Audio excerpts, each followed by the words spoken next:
Hi everybody, Jane here. Thank you so much for watching today and welcome if you are new and welcome back if you are a returning viewer. Today I thought I would do a bit of a mix of collage and watercolour.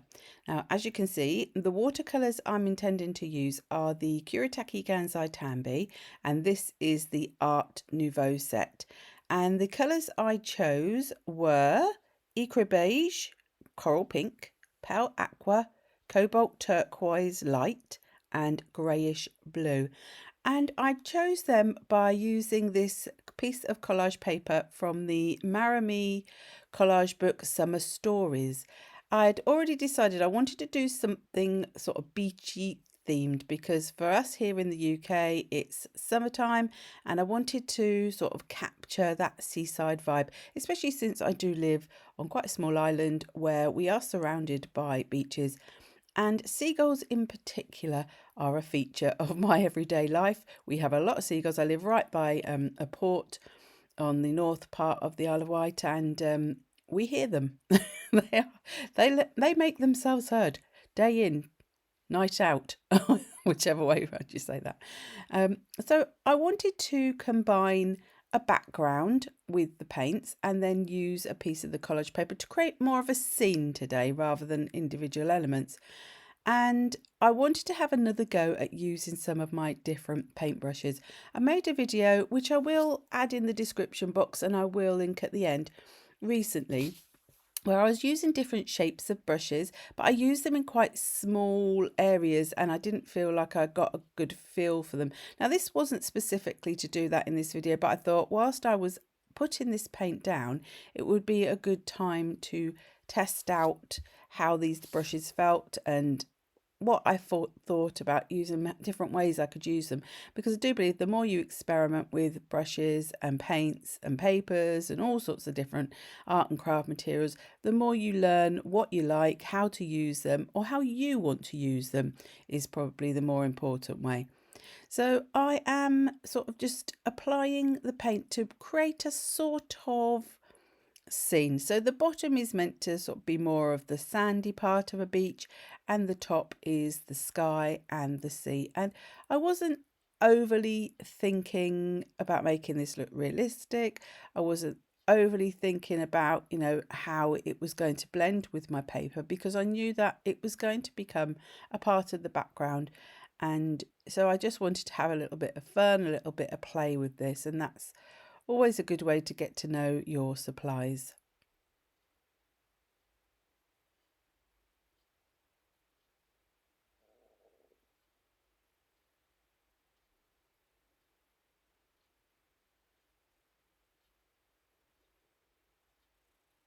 Now for once I did actually leave it all to dry totally naturally, and you will see that you get a very different look when you let things dry than than when you first do them. So that is something to always bear in mind, particularly with watercolour. Now, this whole sheet was from the book, but I didn't want to use the whole piece. I didn't want to cover everything up, but I did want this row of seagulls wandering across the sand and this lovely sea sort of scape. So I tore a strip that I knew would fit across my page and would sort of blend between the blue at the top and the yellow at the bottom. Well, it's not yellow, it's ecru, but the lighter colour at the bottom. But wouldn't cover up everything. So I want it to sort of blend with the page, but still allow the page to be there. So I just tore with my hands rather than cutting, because I think when you tear, you get a softer look to the paper. And then I just cut the edges off, which I still, even once I'd done it, I realised I still had little bits and I did have to trim it afterwards. So I'm using my Liquitex Professional Matte Medium to stick this down, excuse me, and I put some on the page and on the back of the paper. Now I do find that the Kuretake Gansai Tambis don't move very much when you go back in once they're dry. They're a good one for adding mediums over the top without sort of smearing all of your watercolours again. Now I'd also cut out a few little bits, not too many, but again from the book. So I cut this little boat out It was inside a picture frame, but I liked the size of it for what I was doing.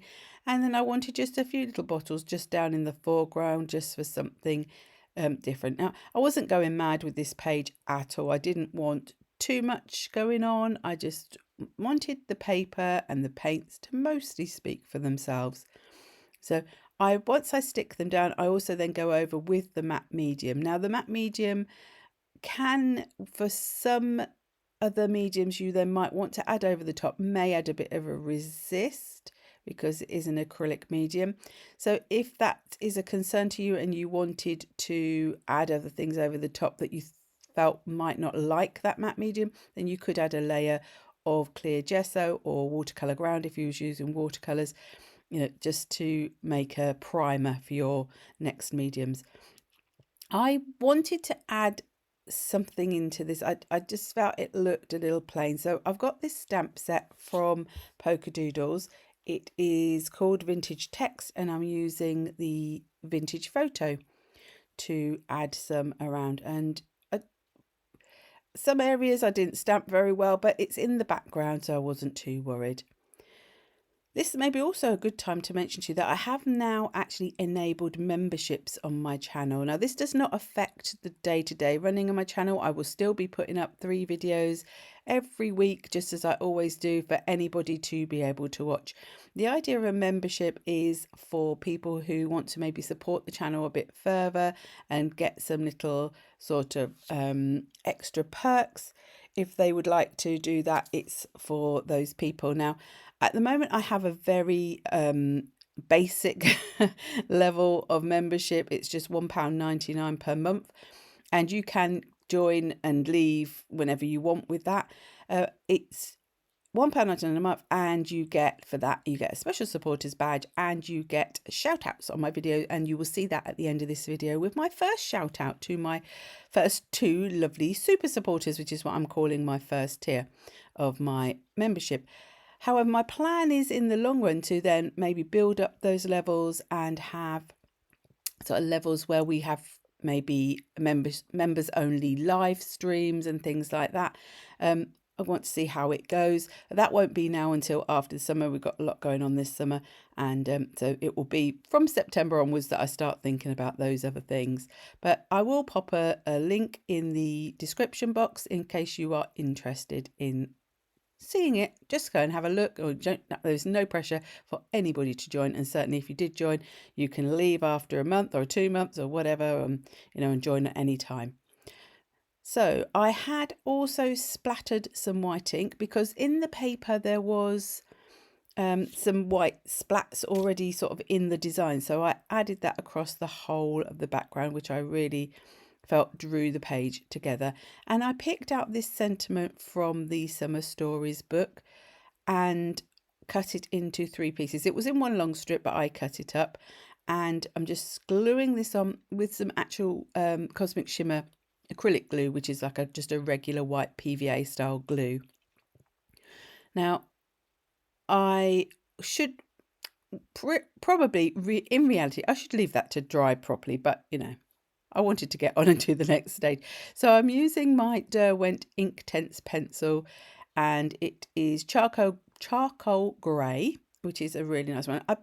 Initially I was going to use one of the browns, and then I thought, well, actually the grey in the seagulls would actually be quite nice with the grey shadows, I think. So I'm adding a bit of shading around where the bottles are and where the paper is. And this is why I said I should have probably left it to dry, because there could still be wet glue in there, but it all worked out okay. I went over the paper a little bit at times, and it is quite thin paper, so it does sort of catch it quite quickly, but I didn't mind that. I don't mind if the grey goes into the paper as well. And just to sort of make a border around all these different sort of main elements that I want to stand out. And that's the thing when you're doing your shading, it's really good for creating grounding. So if you've got objects like I had the bottles and they're looking a bit like they're just floating in midair, a little bit of shading at the bottom just gives that grounding to make them look like they are on something. And also if you want something to stand out against the background a bit more, you can use shading to help with that. Now, I like to use the water reactive pencils because They are just quite easy to control, but you can do this same sort of process with, you know, acrylic paints, with your acrylic pens, with just a normal pencil, you know, anything that produces colour, you could do this with. The pencils are, the water reactive pencils are really nice as well, because you can get a bit of darkness to your colour near the edge of your images, and then you can gently water those out and you get a nice sort of diffused colour.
So after I had gone round and given the seagulls a little bit of shadow as well, because they did have a bit of shadow in the picture itself, but I felt that it just needed to be emphasised. And so what I'm doing here is I sort of go along the line of where the shadow would be, and then just pull it down a little bit, just, you know, just as you would imagine a shadow would be. I don't overly think about, you know, complicated things like where the sun would be or where the light's coming from. I just add in my shadows. As it happens, I think I'm just putting all the shadows to the front. So I think generally if you try and keep your shadows in the same side or all around, it doesn't, you know, it will look fine. So here is the finished page. So thank you ever so much for watching today. If you have enjoyed this video, do please give it a thumbs up. And if you haven't subscribed, love it if you could subscribe and hit that subscribe button. If you hit the little bell, you get notified as well when new videos come up. So a big thank you to my lovely new members, my super supporters, and until the next time, bye-bye.